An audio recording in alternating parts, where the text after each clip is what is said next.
Well, we've seen most of Dorset up to now. There's just a couple of places left, so I'm going to deal with them before we move on to something else. And this one is called Puncknowle. I often think of Puncknowle when I think of days gone by, of Desmond Gate, Mike Ebden, and from Lytton, Edward Fry, of Jill Crocker, Tony Simmons, Anne Caswell, and the rest. I must stop there, go back once more, because, friends, I digress.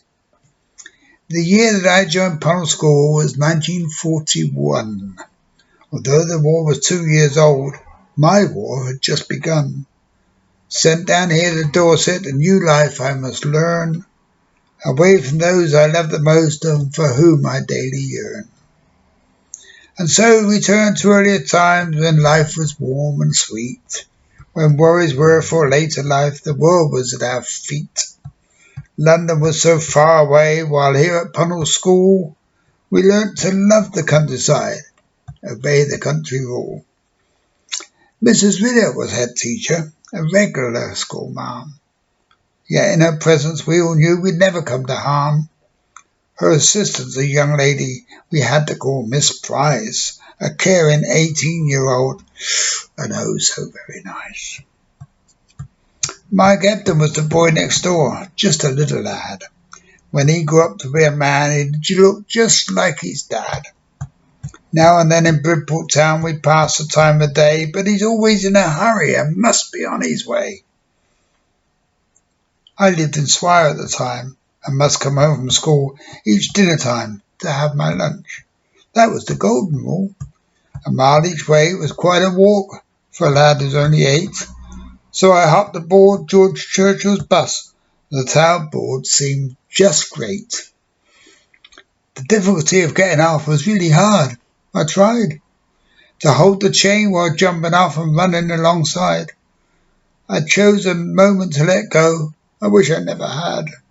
The momentum dumped me on my face and grazed my knees quite bad. The baker's shop in Puncknowle baked such delicious bread. The smell each time we passed it by would get inside your head. Sometimes when coming home from school, I'd buy a loaf quite small and eat the lot, still piping hot while coming home from school. Of course, when tea time came around, I couldn't eat a bite. Aunt Edith thought that I was sick.